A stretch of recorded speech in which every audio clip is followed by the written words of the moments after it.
So, Hamed, why don't you introduce yourself to our audience? Who is Hamed? A lot of people have seen you because you've got the look, and a lot of people are like, who is that guy? But I'd love for you to introduce yourself to our audience. Absolutely. So my name is Hamed Mazrouei. I'm the founder of Vivant and Milagro. So I run two different companies focused one side on connectivity, eliminating internet outages, providing a 100% uptime guarantee through what we call a half platform, highly available, fault tolerant. All that means is we just eliminate internet network outages in order to ensure that your online orders, your third-party orders, payment processors, waitlist reservation, none of that goes offline. So you don't have to deal with the complexities that comes with outages.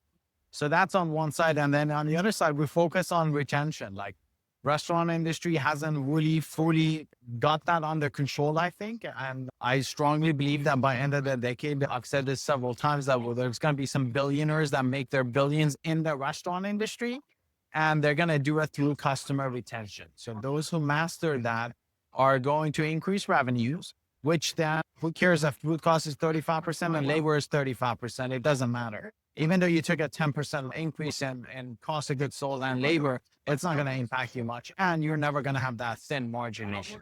Yeah, no, I've listened to you talk for a while about the whole idea of guest retention, but let's dig in. So I was actually just on the phone this weekend with a customer talking about exactly what you had shared with them.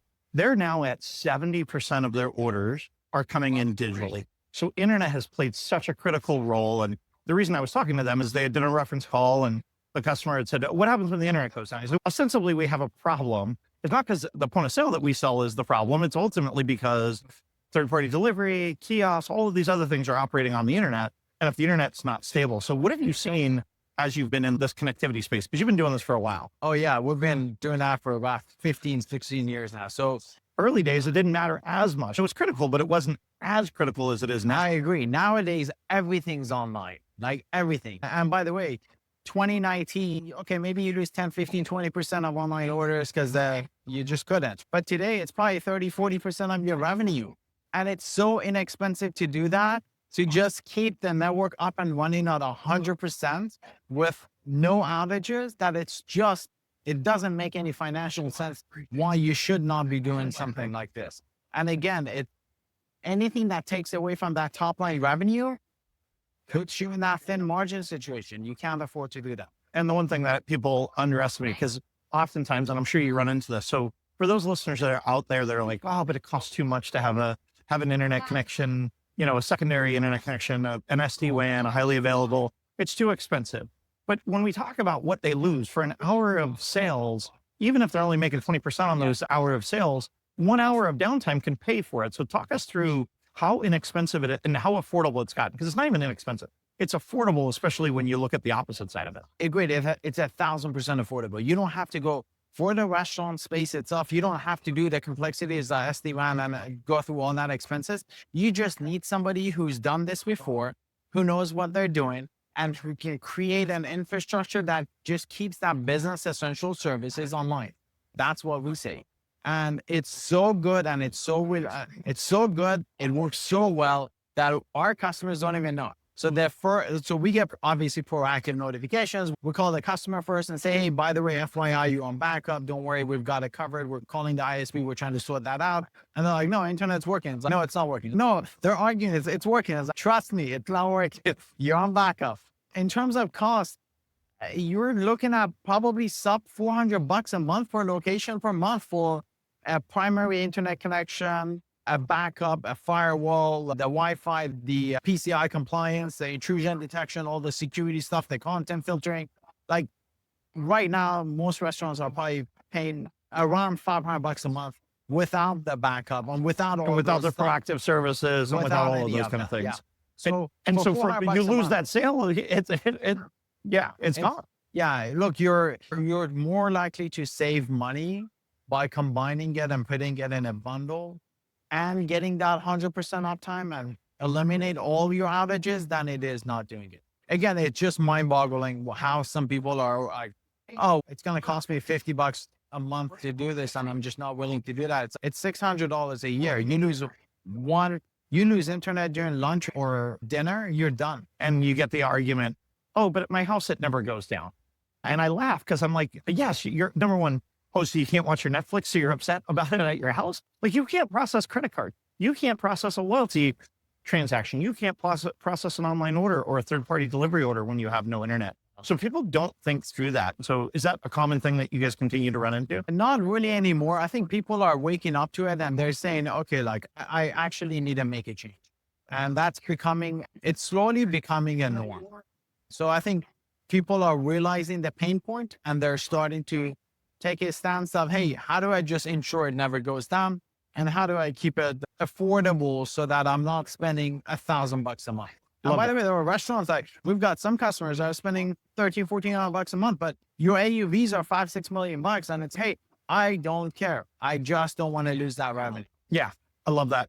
Let's flip the script real quick. You talk about retention, and why do you think that retention is such a critical piece of the restaurant equation? Again, you've been in the restaurant space for close to 20 years now. And I think, and you and I both kind of live in a similar part of the country where the restaurants are abundant, but it feels like less people think about that. But why do you have such a passion to ensure that people retain their customers and get them coming back? Yeah. So the story begins in like 2010. And actually there was a news article or one of these magazines, I think Fast Casual QSR Online, published a thing that I had said in 2013. And I went back and read it myself. I'm like, whoa, who said that? I know it by me. So it started back then. And it started with the guys at Genghis Grill. And I need a C-levels. I was in their meetings every Monday, 7 p.m. until whenever it ended. And I saw the problems at the high level. And I started asking my questions. Why? Like, why is like, you're selling a margarita for 12, 13, 14 bucks. It costs you $1. That's a hell of a margin. Like, what other industry do you go to where it costs you $1, you sell it for $10, right? 10x. Yeah. That's crazy margins. But then everybody's complaining. So I started asking, why does it do that? And then they're not really marketing, or if they're marketing like they were back in the day, those guys crushed it. The guys at Genghis, like that, I remember that 2.2 million people in their email subscriber list back in 2010. Oh my goodness. In 2010, okay. Right? And it was antiquated. You write your name, email on a piece of paper, it gets scanned, it gets sent overseas, and then they manually type it, put it in a spare sheet, send it back over to it was complicated, but that's what they did to crush it. But everybody, first Tuesday of every month, got Kids Eat Free. And I always used to make fun of Ron, not make fun of him, but get in a conversation and be like, hey, I don't have kids. Why do you send me Kids Eat Free offers? And he would just shrug it off. We're like, that's all we could do. I'm like, no, you can actually personalize it. So closing the loop on that, 70% of people that go in the restaurant never go back. There's a reason they don't go back. I've heard you sell this statistic and it blows me away. Sorry, I didn't mean to interrupt you, but Absolutely. it's insane. It is insane. Across the whole industry, 70% of your customers do not come back. Now, the question to you is, what are you doing to get them back? Yeah. And so tell me how you guys are solving that problem. Because at the end of the day, I've heard the whole adage, 50% of marketing works. We just don't know what 50%. But I think that's such an old adage because nowadays we know who they are. They're carrying around a tracking device in their pocket. They're engaging with your brand on social. They're coming by the stores. So there's so many pieces of data to know who's there, how often did they come in, what did they spend? So I guess, how are you guys helping restaurant brands from that retention perspective to get them coming back? Sure. So the conversation actually happened here as well, that the CEO of Chili's was like, hey, just make it simple. Meet them where they are. Don't force them to download an app. I'm not going to download your app, period. I don't need it. If I'm going to eat there once every 6 months, good luck. Why would I need your app? Meet me where I am. Just do the basics, just the real basics, meaning just communicate out. So for example, this is how we do it. You come into the restaurant, we have your phone number on file, either through reservation or at the point of entry, they put it in your POS and they get fed to us. And then we immediately send a text message to the customer an hour after the check was closed. And it's like, how was your experience? We open that line of communication immediately. I know if it's your first time, chances are you're probably not going to come back. How do I increase my odds of getting 15% of those customers to come right back into the restaurant within a 60-day window? So the first thing is customer feedback. Because if they hated your brand, they're not coming back. At least you know where you screwed up if that's the reason they're not coming back. Now, if you blew it out of the water, great. Can you give me a 5-star review? That reduces your acquisition cost because the first thing I'm looking at, if you're a sub 4, If it's a 3.9, Yeah, you're not going. I'm not going. Yeah. I have other options that are 4, 4.5, 4.7, 4.9 now.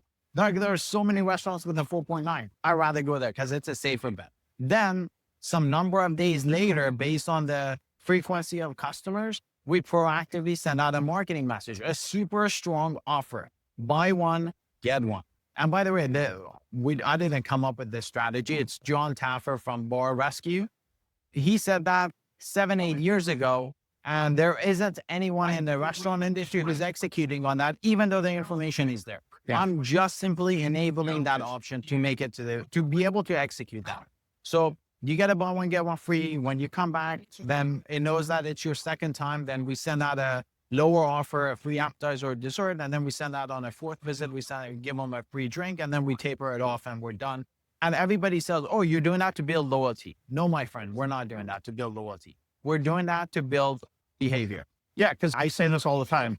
There's a certain circulation of restaurants that you go to all the time. And if they You get just out wanna of be the part of that. rotation, if they get out of the rotation, you miss it. The other one that I would say that I'd love for your thoughts on it. Actually, it happened last night at dinner. We gave a poor review and had no interaction, no email, no table touch, no having to be a casual dining chain. Nobody came to the table and said you put a 1-star review on their mechanism. Oftentimes, I think guests just want to be heard. They want to know that you care. They want to know you're asking. But if you don't follow up, it's just as bad as not asking altogether, in my opinion. Yeah, don't bother. Yeah. Yeah. If it's, I'm a big believer of actionable data. I don't believe in data. I believe in actionable data. Yep. In fact, I was just having that conversation with the CEO and he said the same thing is, how do you know that they're going to do that? I'm like, listen, when I leave a 1-star review for anyone, it's because you made it so difficult that I can't get a hold of you. I can't vent out and say, hey, you screwed up, please fix it. Then I have to leave you a 1-star review. So when that response comes in, you got to respond. And by the way, like in 2011, we built a customer feedback tool. Back then, we don't do this today right now yet because we haven't had the need for it. But if our system detected and you had a negative experience, we'd give you a BOGO. But if you had a positive experience, we'd give you a free appetizer. Personalization after that scan. This is in 2011. This is 14 years ago. But I think and the funny thing you say that is when I go onto my Amazon login, it's very different than my wife's Amazon login. What she shops for is different. We're That's personalized everywhere else in our world, but it's not personalized for whatever reason. Restaurants, all retailers are doing it, but it feels like restaurants are just spray and pray and hope that somebody comes back in. Yeah. And it's not the way that the world works in 2025 and beyond. Actually, so like we, technology companies, we have the opposite problem. We have an acquisition problem. Yeah. It's hard for us to get a customer, but our average customer tenure is right around 8 years right now. 8 years. Yes. They are on our platform for 8 years. They pay month in, month out. So the reason we're able to crush it is because of retention. Now, obviously acquisition is just as important, but in the restaurant industry, just retention doesn't seem to exist. So I'm very passionate. I want to solve one problem and one problem only.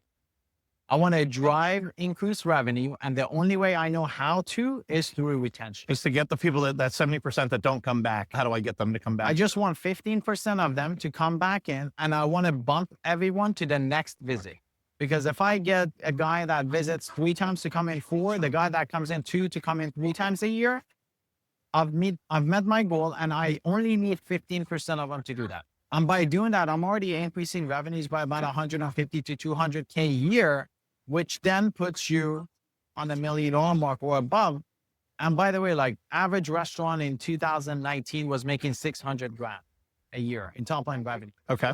My first company, when I was sub 1 million, guess what? I had thin margins. Yeah. I had high labor costs. I had high cost of goods sold. Yeah. Driving that top line, the sales cures a lot of problems. Once I passed the $1 million mark, I'm like, oh, interesting. My labor cost is the same, but it's not that bad anymore. Like profits start coming in. Again, your first $1 million is simply to pay overheads, right? It's to pay the fixed cost stuff. And then once you pass that, everything else becomes Much easier. You can invest and do all of that stuff. So Hamed, how do people get in touch? How do people learn more about how you can help them on the infrastructure side, on the technology side of, how to get a hold of you, but for our listeners that are out there? Yeah, website is the best way. Just learn about that stuff on the website, and then feel free to send us an email or find me on LinkedIn. let's get in touch. I'm again, laser focus on retention, laser focus on this connectivity stuff. If I can solve those two problems for the industry, I think I've made my mark for the entire industry. Love it. Thank you for taking the time. Absolutely. Thanks for having me.